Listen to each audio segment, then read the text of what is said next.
Do fewer things. Do fewer things better. Pick 3 to 7 company rocks per quarter. That is it. Otherwise, you end up trying to do everything and completing nothing. If everything is important, nothing is important. I always say less is more, or even less but obsess. You'll make more progress doing 3 rocks properly than 12 half-heartedly.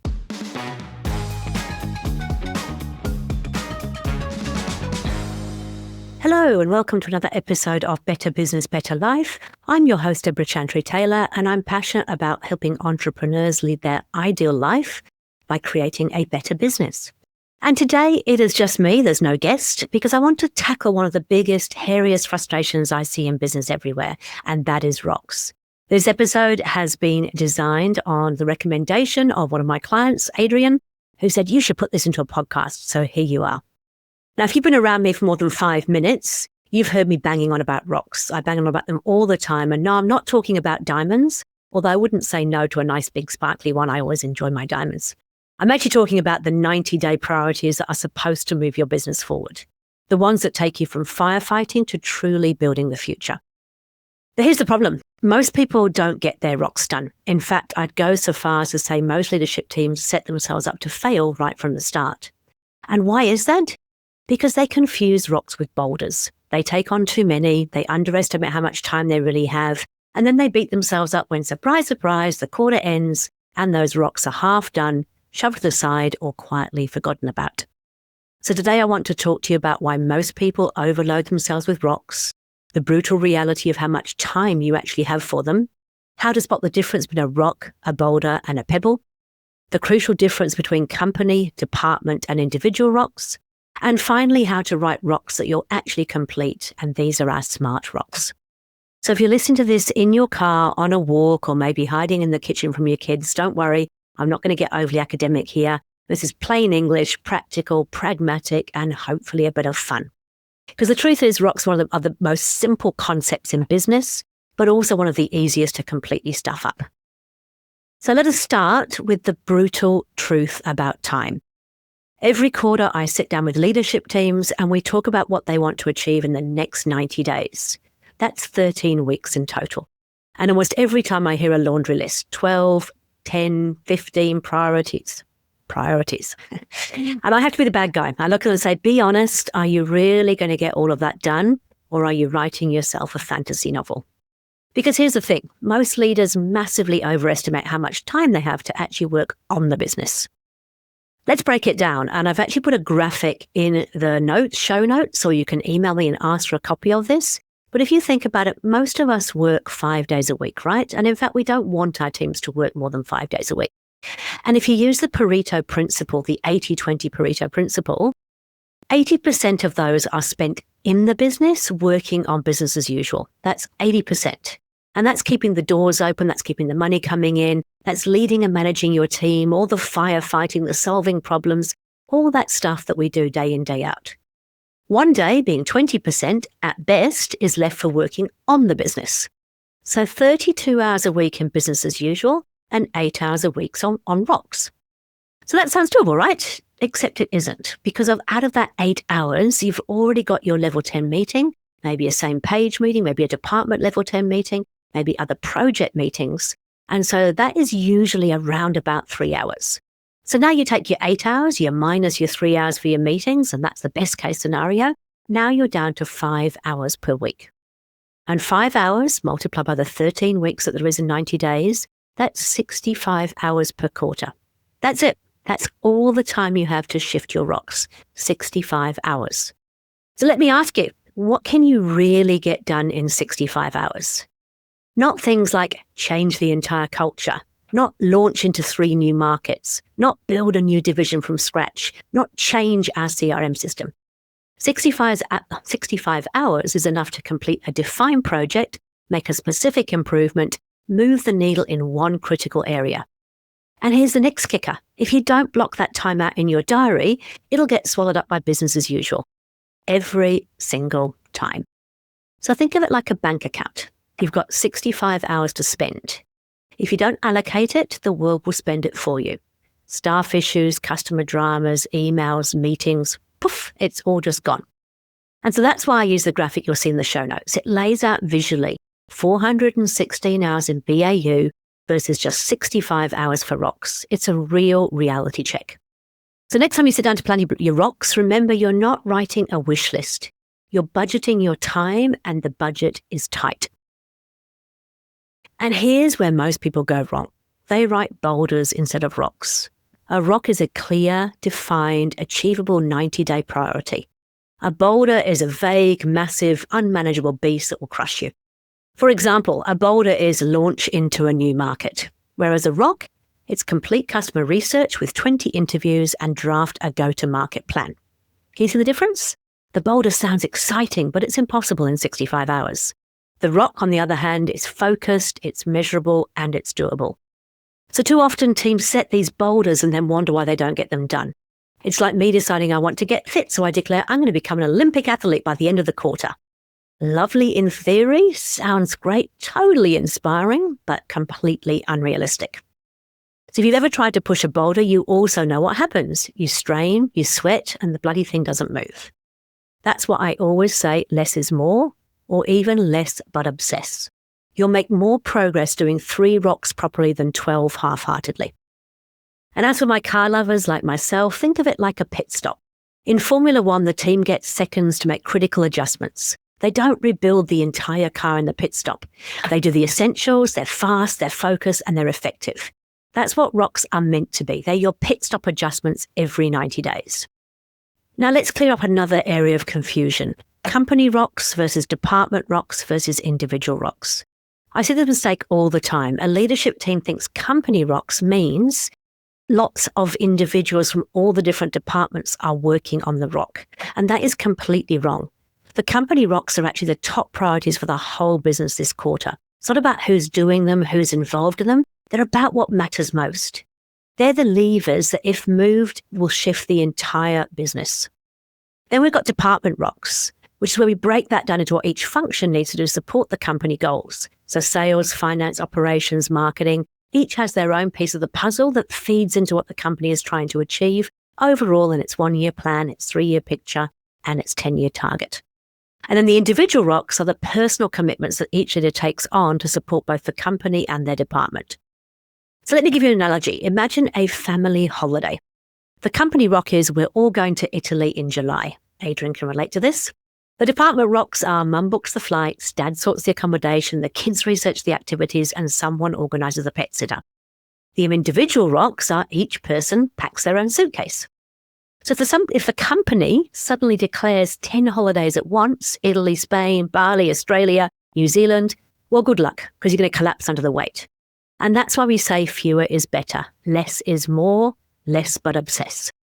So pick 3 to 7 company rocks per quarter. That is it. Otherwise, you end up trying to do everything and completing nothing. If everything is important, nothing is important. And I'm going to share a little story here about myself. I mean, for many, I would say almost 2 years in my EOS practice, I kept setting myself 7 or 8 rocks. And there's only myself and 2 others in the business, in this particular business. And so really, they were mostly my rocks to do. And I thought, yeah, but I think fast, I act fast, I can do better than most other people. And so I would generally have somewhere between 6 and 8 rocks that I had to do. And guess how many I got done? In all reality, I was lucky to get 3 done, mostly 2. And it was only really after a couple of years of working through this that I realized that I am just like anybody else. So even when you think about company rocks, somebody still has to own those company rocks. And if you own those company rocks because they're part of your department, you've got to make sure they're done. And most people can get 2 or 3, maybe 4 if they're not massive boulders. So how do you avoid boulders and confusion? You write SMART rocks. So for those of you who haven't come across the SMART acronym, it stands for S for specific. Be clear about what exactly you're committing to. M for measurable. Define what done actually looks like. And I like to say, this is my bottle of champagne moment. So I love to crack open a champagne and celebrate when things are going well. And so when do I know I can crack open the bottle of champagne and celebrate? That's what done actually looks like. Attainable. Ask, can it realistically be done in that 65 hours you've got in the next 90 days? R is for relevant. Does it tie back to the 1-year plan or the 3-year picture? Because if you think about it, we take our 3-year picture, which takes our 10-year target down to the ground, and then our 3-year picture gets broken into 1-year goals, which is our 1-year plan. And really the rocks are the bite-sized chunks that breaks that down even further. So is it relevant to what the company is trying to achieve in its 10-year target, in its 3-year picture, in its 1-year plan, in its 90 days? And then time-bound, achievable in 90 days or sooner. So some rocks you might decide don't need the whole 90 days, but they have to be achievable in the 90 days. So an example of a non-SMART rock is improve customer service. It sounds good. You kind of think, yeah, that moves the needle. That will actually help us to make the business better. Because remembering, these rocks have got to be things that genuinely create a better system or process or efficiency for the greater good of the business long term. So it sounds great, improve customer service. But what does that really mean? Does that mean that if I just improve one small little thing, that's improved my customer service? A smarter rock would be implement a new ticketing system, train the team, and reduce response times from 48 to 24 hours by the end of the quarter. And if you think about that, quite specific, smart rocks stop arguments in their tracks. There's no, well, I thought we meant, because everyone knows exactly what the rock is, how it will be measured, and when it will be done. So, stories, pitfalls, and practical tips. I've got a story from clients who overloaded with 12 rocks and achieved none versus the team who did 3 and smashed them. So I have got one of my own businesses that I sat on as a fractional integrator for a number of months. And in the first quarterly session that we did with the team, they actually came up with, which wasn't 12, it was 11 rocks. They had 11 rocks. And they said, no, we can definitely do it. And I explained to them, nobody gets 11 rocks done. It's like, no, we can absolutely do this. And when they came back the next quarter, they had actually achieved 3. And they were like, haven't we done well? We got 3 out of 5 rocks. I said, 5 rocks? No, we committed to 11 rocks. Oh, yeah, but we changed our mind and we changed that. We got 3 out of 5. If we're being truly honest with ourselves, we actually got 3 out of 11 rocks. That's it. You cannot argue with that. That is actually what we achieved. And 3 out of 11 rocks leaves everybody feeling despondent. It leaves everybody thinking they're not doing a great job. Whereas I've got teams who do 3 and they smash them. And guess how they feel when they come into the quarter? They come in and they're saying, that was an awesome quarter. We've achieved our measurables. We've achieved our 3 rocks. And it actually helps to build momentum because now they know it's possible. They will continue to do that. Another example is a family business that was trying to fix every family dynamic in one quarter. And as you can imagine, that is absolutely a recipe for tears.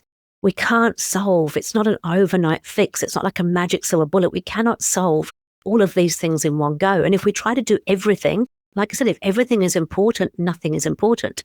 So it's really important that we think about what is the number one thing we can actually do? What is the one thing that is the low-hanging fruit that will actually move the needle? And it might just be fixing up a poor relationship between siblings. And that might be one thing that we actually focus on for the quarter. It might be redeveloping our accountability chart and making sure that we have that clearly spelled out and have the right people in the right seats. But trying to fix every single family dynamic in one quarter is never going to happen. So if you think back to my car analogy, your rocks are not about putting in a new engine every 90 days. It's about fine-tuning the engine so it runs better each lap. It's that pit stop for our car. Practical tips. These are the things that I know to work. If you want to get your rocks done, you have absolutely got to make time to work on them. They will not get done by magic, and so you must put your rock time into your diary.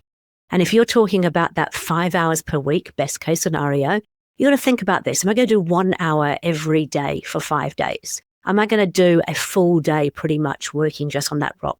Am I going to do a couple of half days? Really think about what you need. And is it that you need a big chunk of time so you can really focus on this, or are you happy to break it into smaller pieces? And then put that time in your diary. Block it out. Do not allow people to make meetings with you. Ensure that you actually stick to that. And in my experience, putting a little bit more time in than you actually need is a good idea. Because that way, if something does come up and we all have firefighting to do, at least you can actually then pull some time back from that. Break your rocks down into milestones. I'll often do this in a client session, or I'll give it for homework within the first 48 hours. This is the only way you're going to keep people on track, because in that 90 days, what's going to happen is the team will get distracted with other things. And even though you're checking into the weekly level 10 meeting and asking, is the rock on track or off track? You're going to have people saying to me, yes, it's on track. Yes, it's on track. Yes, it's on track. The milestones are a sanity check. There are probably 5 to sort of 7 key things that must be done in that 13 days, including the final milestone, which is when it is actually done. Now what you're doing when you're checking in every single week is you're going, are we on track or off track? And somebody says on track, and you're able to have a quick look at a sanity check and go, is this really on track? Have we achieved 2 out of the 7 milestones, given we're already 5 weeks into the 13 weeks? And it's not about calling people out. EOS is not about pointing the finger and taking blame, but it's about making it easier for the person who's doing the rocks too. So they can actually say, hey, look, if I have to report on this, am I on track or off track? Looking at these milestones that I have to do in the next 13 weeks, I've got 7 of them. Can I be honest with myself? Am I truly on track, or am I still actually running behind? Which brings it to the weekly level 10 meetings. The weekly meetings are the chance to really hold people accountable for doing those rocks. It's to stop the procrastination curve. If you're anything like me, when I was at university, whenever there was an assignment due in, I would leave it to the last minute. I'd wait until 3 a.m. the night before to suddenly start putting this thing together. It would always get put in on time, and I'm fortunate to say, pretty good student. I always got A's, so it was pretty easy for me. But if I didn't have that deadline, I wouldn't do it. And that is procrastination. That is a common trait in entrepreneurs, particularly when you've got things like ADHD and there's lots of other distracting things around. And so if you use those weekly meetings, what you're doing is you're shortening that procrastination model. You're basically saying, hey, every week we're going to check in and see where things are actually at. And because I know I'm coming to that level 10 meeting, I'm going to make sure that I've actually done something towards actually achieving that. So use those weekly meetings to hold people accountable, but also give it, don't point the finger. If you feel like it's not on track, don't say, I don't think you're on track. Why not just say, hey, look, I don't feel like I'm across that rock. Would you mind dropping it down to the issues list for me so we can just have a bit of a catch up to see where things are at? This will stop people from wanting to tell you all about their rocks when they're actually on track, but it gives you a chance if you feel like you're not quite across it. They can give you an update, and hopefully with a bit of luck, you'll see that they actually are on track.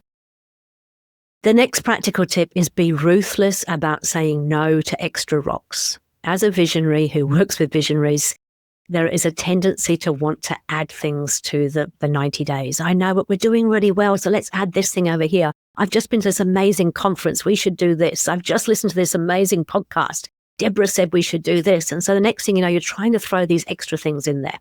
And the reality is, if it's not a to-do, something you can get done the next 7 days, and it's longer than that, it probably is a rock. And if it is a rock, you've already got your rocks for the quarter. You've already agreed on what the most important thing is. So we don't want to add anything more to it. If we keep changing our priorities, then nobody really knows what the priority is. So no rocks get added in a quarter. You can sometimes cancel rocks because you actually realize that it's not the right example or not the right rock. So for example, one of my clients actually had as one of their rocks was to go and investigate opening a New York office. In fact, I think they actually had opened the New York office because they'd done some work on it. And so midway through the quarter, they realized this was not a great rock to have. It wasn't a good use of their time. It wasn't the most important thing in the business, and it wasn't going to move the needle. So they canceled that rock, and that was fine. But you don't get to add rocks on. I always say you're allowed to add rocks when you've actually ticked off every single rock and done it to 100% complete. Then you can go back to your issues list and look for extra things to do, but not before that. So if you've got 3 to 7 rocks, you've got to have every single one ticked off 100% done. And when we say is a rock on track and is a rock complete, we're talking about complete means 100% done. Not 95% there, not 80% there, not we almost got there, we just didn't quite do this last bit. A rock is either done or not done, 100% or not at all. The next practical tip is do not write a rock that relies on something externally to actually complete the rock. So if you need to put an application into council, for example, to get approval on a building that you're building, there's no point in saying getting approval from the council for that building, because that's beyond your control. The only thing within your control is getting the application in, completed, ready for council to approve. A council might take 12 weeks to approve something like that. So you cannot have something that is external in your rock. Make sure you don't do that. Okay, there's my couple of examples, some few pitfalls there and a few practical tips. So let's pull this all together. Just remember, you only have 65 hours a quarter for rocks. Best case scenario, if you're doing the absolute minimum number of meetings. Now, I would like to say you should only be doing 3 hours of meetings in a week, but that is part of the EOS model. That's the EOS level 10 meetings. So really, that's what you should be doing.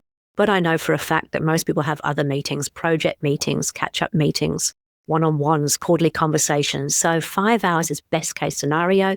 You're probably looking at more like 3 to 5 hours in a week. So if it can't be done in 65 hours, it's not a rock, it's a boulder. And if it's a boulder, we've got to smash the hell out of it, break it down into small bite-sized pieces that we can actually do in 90 days. Company rocks are about importance, not ownership. It doesn't matter if all departments are involved in it or one department is involved in it. If it is of a level of importance for the company, as in if the company doesn't do this, it has a major impact on the company, that is a company rock. And then department and individual rocks follow after that, with the same rule that most humans can only do 2 or 3 rocks in a quarter. Remember my story from before? So you've got to look at this and go, hey, if I've already got 2 company rocks because I'm sales and marketing, and 2 of the company rocks for this quarter are around sales and marketing, I'm probably not going to be committing to any more departmental or individual rocks. But if I've got no company rocks, then of course I've got some time where I can actually work on a department rock or an individual rock, but they have to feed into the overall company rocks and what we're trying to achieve. Or I shouldn't say the company rocks, but the overall goals for the company. Is it actually moving the needle towards our 1-year plan, our 3-year picture, and ultimately a 10-year target? And smart rocks are the only way to guarantee clarity and completion. If you haven't got that level of detail that actually talks about what specifically done looks like, whether or not it's actually achievable, really nailing that smart part of the rock, you're going to have a problem because you'll come back together probably after your EOS session, after your quarterly, and go, I don't know what that rock actually was. Or you'll get to the end of the 90 days and you'll go, I don't know what we were supposed to have done. Have we done it? Maybe, don't know. And then finally, less is more, or less but obsess. We want 3 to 7 well-defined rocks that will truly transform your business. Not boulders, not bigger than Ben-Hur, and certainly not business as usual, because business as usual, as we know, is covered in our scorecard. Our scorecard keeps us on track for the business as usual. That said, one last quick tip. You may want to look at your rocks when you finish your quarterly and say, is there anything in here that we need to add to our scorecard that will actually help us? So if you've got a rock about decreasing the customer service time, probably going to need to have customer service in your scorecard to measure it. If you've got a rock to actually put your core processes and document them, simplify them, have people following them, then you might want to look at each of those individual processes and go, what are the 2 to 3 things I can take from that I can put into our scorecard to ensure we're actually following that process? So that's me talking at you for quite some time there. I really hope that has been helpful. I do have a challenge for you. So my challenge is to look at your current rocks, be really honest. Are they really rocks or are they boulders in disguise? Or are they business as usual? So do fewer things better. One of my favorite sayings, being half German, is weniger aber besser. That means less but better. Protect your rock time. Book it out in your calendar. Make sure you have that time to focus on your rocks. Write smart rocks. We want to break open that champagne and have a glass and celebrate when we actually achieve those rocks. And if you do this and you do it well, you can watch your business shift quarter by quarter. And that's a wrap on today's solo episode of Better Business, Better Life. Thanks for listening. And remember, vision without traction is hallucination. Have fun out there.